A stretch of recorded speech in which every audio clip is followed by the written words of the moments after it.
Optika qonunlari tushuntirasiz. Geometrik optika qonunlari to'rtta.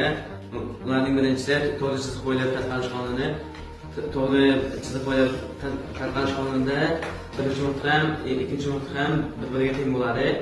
Yorug'lik to'g'ri chiziq bo'ylab nima qiladi? Tarqaladi. Yorug'likning to'g'ri chiziq bo'ylab tarqalish qonuniga misol soya misol.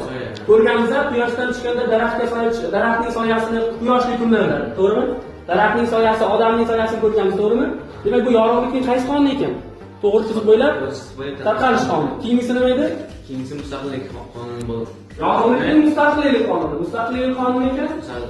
Qonunda ikkita lazzatlar bir-biriga xalaqit qilmaydi. Yorug'lik nurlari tarqalganda bir-biriga xalaqit bermaydi. Ba'zi yoshchi mana ko'ryapsiz, lazer nur tarqalyapti. Bundan tashqari mana lampani nuri tarqalyaptimi? Ular bir-biriga nima qilyapti? Xalaqit beryapti. Tarqaladi keladi, to'g'rimi?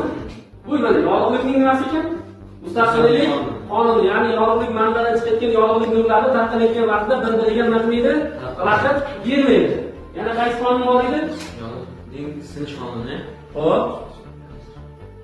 Yorug'likning sinish qonunining formulasi sinus alfa taqsim sinus gamma teng n taqsim endi.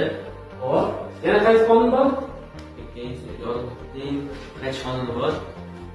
Unda alfa bilan gamma bir-biriga teng bo'ladi. Ya'ni tush burchayi bilan